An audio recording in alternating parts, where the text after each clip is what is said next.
دربار الہی میں جھک رہا ہو اور دل دربار مصطفیٰ میں جھک رہا ہو. یہ ہیں اہل سنت، یہ ہیں ایمان والے، یہ ہیں سچے پکے عقیدے والے. اگلا شعر سماعت فرمائیں. ظلمت قبر اجالوں میں بدل جائے گی،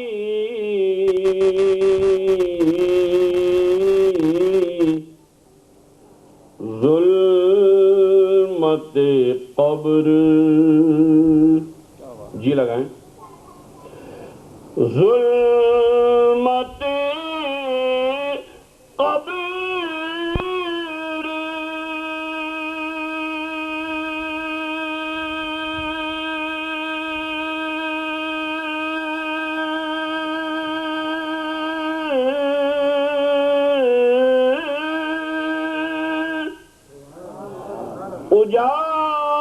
اجالوں میں بدل جائے گی،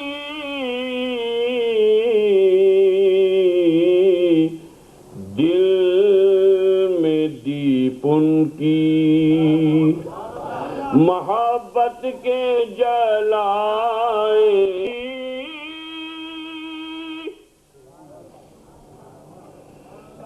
بن جائے گی پیش داور، شرط یہ ہے کہ، شرط ملاحظہ فرمائیں، شرط یہ ہے کہ محمد سے بنائے رکھنا، شرط یہ ہے کہ، اور مقطع سماعت فرمائیں کیونکہ تقریر بھی کرنی ہے. ناز شریف میں بھی بہت شعر ہیں لیکن مقطع پیش کر رہا ہوں. انتخاب ان کے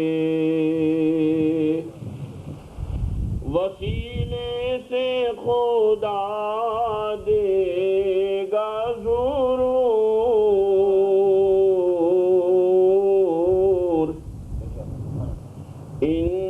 انتخاب ان کے. سیدنا حضرت آدم علیہ السلام نے اپنی خطۂ اجتہادی پر بس حضرت آدم نے پیارے مصطفیٰ کا نام پیش کیا، دعا قبول ہو گئی. سب بولو سبحان اللہ، توبہ قبول ہو گئی. فقیر قدیری اسی لیے عرض کرتا ہے انتخاب ان کے وسیلے سے خدا دے گا ضرور،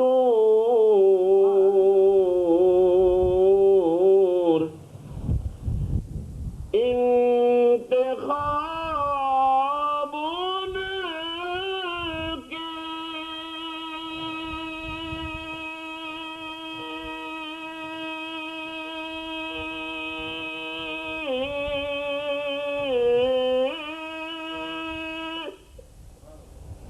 وسیلے سے خدا دے گا ضرور، ہاتھ دربار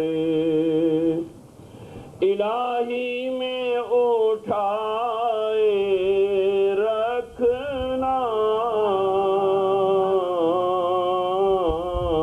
دل کو محبوب. حضرات آج کے اس جلسے کا تقریری آغاز ملک کے مایہ ناز خطیب مقرر ذیشان حضرت علامہ سید ممشاد پادشاہ قادری مدد اللہ العالی کے خطاب سے ہوا، اور آپ نے بھی اپنے خطاب کا آغاز میلاد شریف سے کیا. میں بھی یہیں سے شروع کروں گا. اور آپ کو یہ بتاؤں گا یہ میلاد شریف اور قل شریف اتنا ہوتا کیوں ہے؟ ابا مر گئے، بولے تیجے میں میلاد شریف ہوگا۔ اماں مر گئی، 40ویں میں میلاد شریف ہوگا۔ بولو بھائی، نیا مکان بنایا، میلاد شریف ہوگا۔ بولو کیوں؟ یہ اتنی میلاد شریف کی بھرمار کیوں ہے؟ بیٹے کی شادی کی، چاند سی دلہن گھر میں آئی، بولے میلاد شریف ہوگا۔ ہر مسلمان اپنے گھر میں کسی نہ کسی عنوان سے سال میں 1 بار، 2 بار، 3 بار، 6 بار، 10 بار، 12 بار محفل میلاد، محفل میلاد، محفل میلاد، محفل میلاد۔ ہر گھر میں سنی مسلمان کے محفل قل شریف، کبھی 11ویں شریف کے نام سے، کبھی 12ویں شریف کے نام سے، کبھی امام عالی مقام کے نام سے، کبھی غوث پاک کے نام سے، کبھی خواجہ غریب نواز کے نام سے۔ یہ اتنا میلاد شریف، اتنا قل شریف کیوں ہوتا؟ کبھی آپ نے سوچا؟ کبھی آپ نے غور کیا؟ ایک بڑی پرانی کہاوت ہے کہ بندر کیا جانے ادرک کا سواد۔ بولو بھائی، یہ بدعقیدہ لوگ کیا جانے میلاد کیوں ہوتا؟ یہ نمبر 2 والے کیا جانے کیوں ہوتا ہے قل شریف؟ انہیں تو بسنت کی پتہ ہی نہیں ہے۔ بولو بھائی، یہ تو ان سے پوچھو جنہوں نے ہندوستان میں اسلام پھیلایا ہے۔ اسلام ہندوستان میں دارالعلوم نے نہیں پھیلایا ہے۔ اسلام ہندوستان میں دارالاسلام نے نہیں پھیلایا ہے۔ ہندوستان میں اسلام مسجدوں نے نہیں پھیلایا ہے۔ ہندوستان میں جتنا بھی اسلام دکھائی دیتا ہے سب اللہ والوں نے پھیلایا ہے، سب خاصان خدا نے پھیلایا ہے۔ اور اس کی باقاعدہ تبلیغ سیدنا حضور مدار العالمین مکن پور شریف اور سیدنا حضور خواجہ غریب نواز اجمیری رضی اللہ تعالیٰ عنہ نے یہاں تشریف لا کر کی، اور سرکار غوث اعظم پیران پیر دستگیر رضی اللہ تعالیٰ عنہ نے اپنی اولاد کو بھیج کر اسلام کا پرچم یہاں لہرایا ہے۔ تو غریب نواز کی اولاد سے پوچھو، غوث اعظم کی اولاد سے پوچھو، مدار العالمین کی اولاد سے پوچھو، قل شریف کیوں ہوتا ہے؟ میلاد شریف کیوں ہوتا ہے؟ تم سب کوئی اندرا گاندھی کا چیلا ہے، کوئی راجیو گاندھی کا دیوتا ہے۔ بولو بھائی، کوئی نہرو کا بھتیجا ہے، تمہیں کیا معلوم کہ اسلام کیسے پھیلا ہے؟ قل شریف میں کیا ہے؟ میلاد شریف میں کیا ہے؟ جب یہ اللہ والے، یہ خاصان خدا ہندوستان آئے تو یہاں کفر و شرک کا راج تھا، ہر طرف کفر ہی کفر چھایا ہوا تھا، شرک ہی شرک چھایا ہوا تھا۔ اب یہ حضرات تشریف لائے، انہوں نے کیا کام کیا؟ ایک طرف قل شریف، ایک طرف میلاد شریف، ایک طرف قل شریف، ایک طرف میلاد شریف، ایک طرف قل شریف، ایک طرف میلاد شریف۔ کیا مطلب؟ جی لگاؤ، قل شریف کیا ہوتا ہے بھائی؟ ایک رکوع پڑھا، پھر قل یا ایھا الکافرون پڑھی، پھر قل اللہ شریف 3 دفعہ پڑھی، بولو بھائی، پھر قل اعوذ برب الفلق پڑھی، پھر قل اعوذ برب الناس پڑھی، پھر سورہ فاتحہ پڑھی، پھر الف لام میم سے مفلحون تک پڑھا، پھر وَإِلَٰهُكُمْ إِلَٰهٌ وَاحِدٌ وغیرہ وغیرہ۔ یہ قل شریف ہو رہا۔ قل شریف میں قل اللہ 3 دفعہ پڑھی جاتی ہے۔ کیا پڑھ رہے ہیں آپ؟ قل هو اللہ احد۔ اے پیارے نبی آپ فرمائیے وہ اللہ ایک ہے، وہ اللہ اللہ الصمد، اللہ بے نیاز ہے، لم یلد،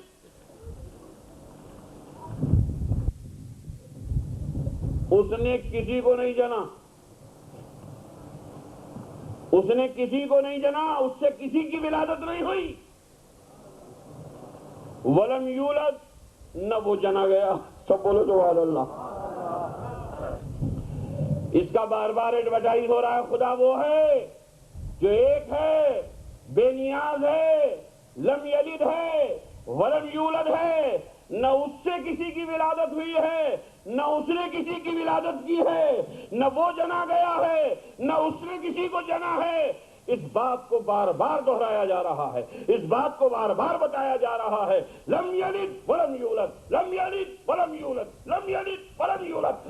خدا وہ ہے جس کی کبھی ولادت نہیں ہوئی ہے, خدا وہ ہے جس کی کبھی پیدائش نہیں ہوئی ہے. ایک طرف تو قل شریف میں لم یلد ولم یولد کی تبلیغ ہو رہی ہے, لم یلد ولم یولد کا ایڈورٹائز ہو رہا ہے, لم یلد ولم یولد کی تشہیر ہو رہی ہے, اور دوسری طرف میلاد شریف ہو رہا ہے. نبی وہ ہیں جو 12 ربیع الاول کو دوشنبے کے دن صبح صادق کے وقت تشریف لائے ہیں, آپ کی ولادت ہوئی ہے.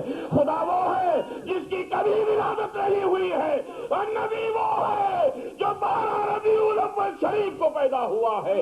پتہ یہ چلا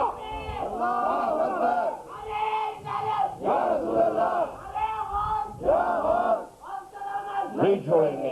پتہ یہ چلا, معلوم یہ ہوا کہ کفر کی گھٹا ٹوپ آندھیوں میں, شرک کے تاریک ماحول میں ایک طرف تو یہ ذہن و مزاج دیا گیا لم یلد ولم یولد. قل شریف ہو رہا ہے لم یلد ولم یولد, قل شریف لم یلد ولم یولد. میلاد شریف صبح صادق کے وقت. سب بولو سبحان اللہ.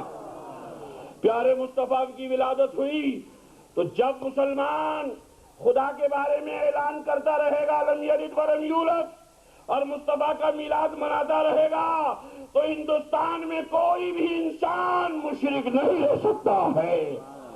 میلاد شریف کا کرنے والا کوئی انسان مشرک نہیں ہو سکتا. اور قیامت یہ ہے کہ میلاد شریف کرنے والوں ہی کو مشرک کہا جا رہا ہے. اس اندھاپے کو دیکھا جائے تو ہم اہل سنت و جماعت قل شریف کر کے لم یلد ولم یولد کا اعلان کرتے ہیں. خدا وہ ہے جس کی کبھی ولادت نہیں ہوئی, اور جشن میلاد کر کے, محفل میلاد کر کے, بزم میلاد قائم کر کے اس بات کا اعلان کرتے ہیں کہ نبی وہ ہیں جن کی ولادت ہوئی ہے. یہ ہے میلاد کا فائدہ, یہ ہے میلاد کا فائدہ, اور یہ ہے قل شریف کا فائدہ جو ہندوستان میں تمام خانقاہوں میں, تمام بزرگان دین کے یہاں ہو رہا ہے. بولو بھائی, ہندوستان کی ایک خانقاہ بتاؤ جس میں قل شریف نہ ہوتا ہو, بتاؤ. بولو بھئی, آپ کی نظر میں کوئی خانقاہ ہو اجمیر شریف کی, گلبرگہ شریف کی, کلیر شریف کی, مکن پور شریف کی, بدایوں شریف کی, پیلی بھیت شریف کی. ارے ہم کہتے ہیں آخر میں لے لو حیدرآباد شریف کی ساری خانقاہیں لے لو. کوئی ایسی خانقاہ ہے جس میں قل شریف نہ ہوتا ہو؟ بولو بھائی. جس میں فاتحہ نہ ہوتی ہو, جس میں نظر و نیاز نہ ہوتی ہو, جس میں میلاد شریف کا پروگرام نہ ہوتا ہو. پتہ یہ چلا, معلوم یہی ہوا کہ میاں یہ اولیاء کرام دین لے کر آئے ہیں, اسلام انہوں نے پھیلایا ہے, اور ان کی خانقاہوں سے آج بھی ہمیں میلاد شریف اور قل شریف کا سبق مل رہا ہے. خانقاہوں سے جڑے رہنا, آستانوں سے جڑے رہنا, اللہ والوں سے اپنا رشتہ رکھنا, اور جو آپ سے یہ کہے کہ کہیں جانے کی ضرورت نہیں, بس اللہ کے پاس جاؤ, بس اللہ سے کہو. جھوٹے ہیں, وہ جھوٹے ہیں, وہ تمہیں فریب دے رہے ہیں, قرآن کے خلاف بول رہے ہیں. میں اپنی طرف سے نہیں کہوں گا, قرآن پڑھ رہا ہوں, الحمدللہ قرآن کا مترجم بھی ہوں. ہاں, اردو کا بھی ترجمہ میرا چھپ رہا ہے, ہندی کا بھی چھپ رہا ہے, اور قرآن کریم کا مفسر بھی ہوں. 1600 صفحات پر میرا قرآن کریم آ رہا ہے, اور انشاءاللہ آپ پڑھیں گے تو مست ہو جائیں گے. یہ پہلی تفسیر ہوگی اردو کی قرآن کی جو عام طریقے سے بازاروں میں ملتی ہے. ہر آیت کی تفسیر کا اہتمام کیا ہے میں نے. تو میں قرآن پڑھ رہا ہوں, اللہ پاک کا فرمان سنا رہا ہوں.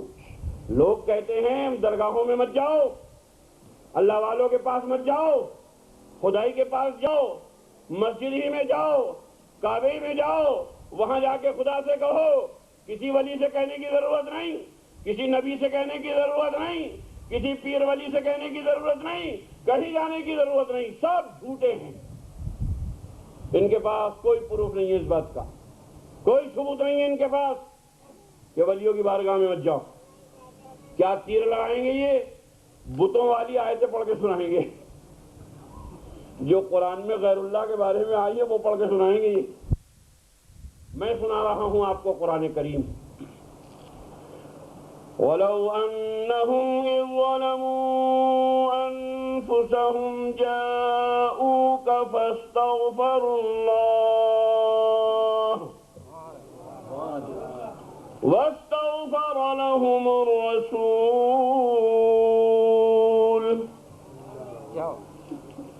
مسلمانوں یہ ہے اسلام، مسلمانوں یہ ہے دین، یہ ہے قرآن کریم۔ وہ لوگ جو مسلمانوں کو دھوکہ دے رہے ہیں، مزار پہ جا کے کیا کر رہے ہیں، ہم نے فلاں مزار پہ دیکھا کتا گھس گیا تھا، اگر پیر صاحب میں کوئی طاقت تھی، ولی میں کوئی طاقت تھی تو اپنا کتا کیوں نہیں نکالا؟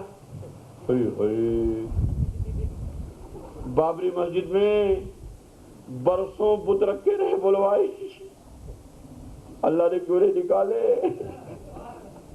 بلوائی، کعبے شریف میں صدیوں رکھے رہے بت، اللہ نے کیوں نہیں نکالے؟ اللہ کی بھی چھٹی۔ اگر یہی کوئی چیز ہے کہ صاحب وہ درگاہ میں کتا گھس گیا تھا، ولی نے کیوں نہیں نکالا، تو کعبے میں صدیوں بت رکھے رہے ہیں، خدا نے کیوں نہیں نکالے؟ بتاؤ، سارے وہابیوں مل کے بتاؤ، سارے نہ جنادوں تو قمر نام نہیں ہے۔ ارے ایک کتا تمہیں دکھ رہا ہے، 360 نہیں دکھ رہے؟ بولو بھائی، 2 منٹ کا ایک کتا تو دکھ رہا ہے، صدیوں 360 رکھے رہے اور خدا کے مقابلے میں ڈٹے رہے، خدا کے مقابلے میں ان کی پوجا اور پرستش ہوتی رہی، خدا نے کیوں نہیں نکالا؟ بتاؤ، تارے نہ گنا دوں تو قمر نام نہیں۔ ایسی پوج اور لنگ دلیل لیے پھرو گے تو پھر تو خدا بھی نہیں بچے گا۔ آپ کہو گے اللہ تعالیٰ نے اس کام کے لیے نبیوں کو بھیجا تھا۔ بولو بھائی، یہی تو کہو گے، اور کچھ کہو گے؟ اور کوئی نسخہ ہو تو بتا دو،